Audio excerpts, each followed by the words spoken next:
तो कैसे हैं आप लोग। मेरा नाम है रिडम बैलिक और आप देख रहे हैं बैलिक रोबोटिक्स।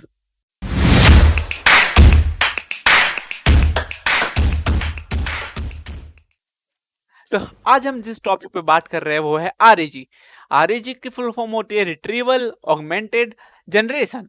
रिट्रीवल का मतलब होता है कुछ खींचना, मतलब लेना कहीं से, रिट्रीव करना। जनरेशन का मतलब होता है कुछ बनाना। तो इसकी सीधे हम आते हैं डेफिनेशन पे। डेफिनेशन क्या कहती है? डेफिनेशन कहती है कि रिट्रीवल ऑगमेंटेड जनरेशन और आरएजी is a method in natural language processing NLP that combine retrieval based and generation based approach to improve the quality and relevance of generated text। ठीक है, अब इस डेफिनेशन का मतलब एक एक करके मैं पूरे अच्छे से समझाऊंगा, पर उससे पहले हम समझते हैं कुछ चीजें। ठीक है, ये है हमारा एक एलएलएम जीपीटी। जीपीटी भी एक लार्ज लैंग्वेज मॉडल है, सबको पता है। तो नॉर्मल एलएलएम में क्या होता है कि एक यूजर होता है, वो जीपीटी से क्वेश्चन पूछता है, जीपीटी उसको प्रोसेस करता है और उसका आंसर देता है। ठीक है, अब इसमें जैसे मैंने क्वेश्चन डाला और ये आया आंसर। अब इसमें प्रॉब्लम क्या है एलएलएम के साथ कि मैंने डाला कि इंडिया इलेक्शन 2024 कौन जीता है, और ये कह रहा है कि अभी तो फाइनलाइज ही नहीं हुआ रिजल्ट। पर हम सबको पता है कि बीजेपी इंडिया के इलेक्शन जीत चुकी है, फाइनल फाइनल रिजल्ट आ चुका है। तो इसको नहीं पता कि अभी क्या चल रहा है।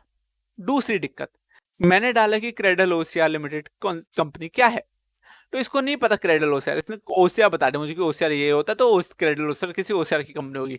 To be honest cradle OCR कोई कंपनी है नहीं, मैंने कुछ भी डाल दिया था।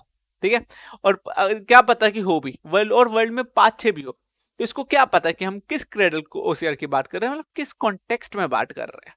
ठीक है, तो कौन सी दो दो प्रॉब्लम आई इसके साथ कि इसको नहीं पता कि अभी किस टाइम पे जो हमने डेटा दिया कि वो किस टाइम से है, तो उस पर अगर ये ट्रेन नहीं हुआ, इसका डेटा वहां से आया नहीं है कि उस पर फाइन ट्यून या ट्रेंड ऑलरेडी हुआ नहीं है, तो ये नहीं बता पाएगा। और इसके पास ऑफ कोर्स लेटेस्ट डेटा नहीं होता और कॉन्टेक्स्ट नहीं होता। ये दो चीजें, कॉन्टेक्स्ट और लेटेस्ट इंफॉर्मेशन, कॉन्टेक्स्ट और लेटेस्ट इंफॉर्मेशन।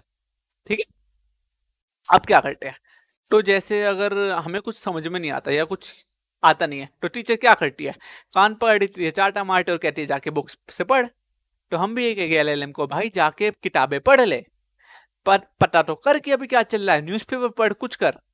इसका मतलब क्या है कि हम अपने इसको एलएलएम को कनेक्ट करते हैं वेक्टर स्पेस से। अब आता है वेक्टर स्पेस क्या होता है, मैथमेटिशियंस को पता होगा, पर जो मैथ्स की फील्ड के नहीं है उनको मैं बताता हूँ। देखो, तुम सबने एसक्यूएल यूज किया है। एसक्यूएल एक डेटाबेस होता है स्ट्रक्चर्ड डेटा के लिए, उसमें रोज एंड कॉलम्स होती है, उसमें स्ट्रक्चर्ड डेटा सेट तुम्हारा स्टोर होता है। बिल्कुल सेम होता है वेक्टर डेटा स्पेस, पर इसमें क्या होता है कि तुम्हारा स्ट्रक्चर्ड और अनस्ट्रक्चर्ड डेटा दोनों स्टोर होते हैं और एरेस की फॉर्म में स्टोर होते हैं। ठीक है, तो अब हम इसमें क्या क्या रख सकते हैं, हम इमेज रख सकते हैं, इसमें हम पीडीएफ रख सकते हैं, इसमें वर्ड फाइल रख सकते हैं, हम इसमें कोई भी टाइप का डेटा रख सकते हैं, वीडियो, गाने वगैरह सब कुछ। ठीक है, तो हमारे वेक्टर स्पेस में हम सारी इंफॉर्मेशन रखेंगे जो हमें, जिससे हमें क्वेश्चंस पूछने हैं। ठीक है, बड़े बड़े पीडीएफ, बड़े बड़ी बुक्स, सब कुछ। और वो वेक्टर स्पेस हम कनेक्ट करेंगे एलएलएम से। तो अब हमारा एलएलएम क्या कर पाएगा, अब हमारा एलएलएम बता पाएगा कि उस कॉन्टेक्स्ट में उस टाइम पे क्या हो रहा था। ठीक है, हम थोड़ा अच्छे से समझते हैं। ये है एलएलएम विदाउट आरईजी, कि प्रॉम्प्ट गया एलएलएम पे, आउटपुट आया। और ये है एलएलएम विद आरईजी, प्रॉम्प्ट गया एलएलएम पे, या है vector space, sorry vector space से आया डेटा, एलएलएम ने वेक्टर स्पेस पढ़ लिया, फिर दिया आउटपुट। ठीक है, ऑफ कोर्स ये थोड़ा ऐसा नहीं होता, ये पूरा प्रोसेस ऐसे होता है कि यूजर का प्रॉम्प्ट गया क्वेश्चन आंसर सिस्टम, ये एक तुम्हारा फ्रेमवर्क है। ठीक है, इसने लिया relevant data external data store से, मतलब जैसे अगर मैंने पूछा वंशिका कौन है, तो वंशिका से रिलेटेड जितना डेटा होगा इसने सब कुछ ले लिया। फिर इसने ये वंशिका से रिलेटेड डेटा और क्वेश्चन दिया एलएलएम को, और एलएलएम क्या करेगा, आंसर को जनरेट करके देगा।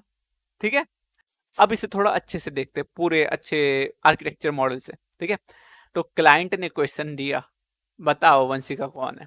फ्रेमवर्क ने कहा कि भैया वेक्टर डेटा स्पेस पे भेजना पड़ेगा, वेक्टर डेटाबेस पे भेजा, वेक्टर डेटाबेस में सर्च किया वंशिका, अच्छा वंशिका वंशिका से रिलेटेड सारा डेटा निकाल लिया। ठीक है, और वंशिका से रिलेटेड सारा डेटा निकाल के फ्रेमवर्क के ने ले लिया।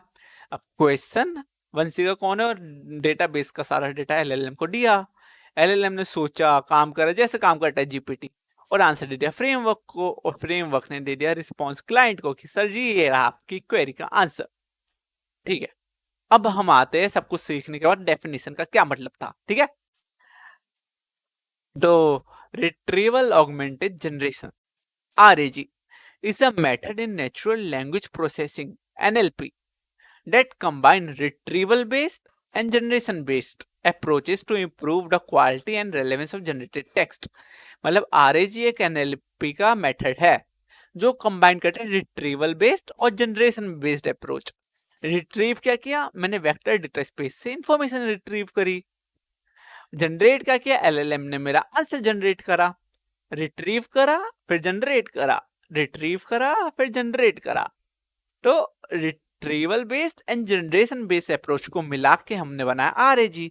ये क्या करता है, क्वालिटी बढ़ाता है और रेलेवेंस बढ़ाता है। मतलब अब मुझे पता है किस कॉन्टेक्स्ट में बात कर रही है, मेरे एलएलएम को पता है किस कॉन्टेक्स्ट में बात कर रहा है, तो ऑफकोर्स उसका रेलेवेंस बढ़ाएगा। वो सही डेटा, एक्यूरेट डेट का और सब कुछ जो जो तुमने पीडीएफ दी है उसके हिसाब से ये सब कुछ बताएगा।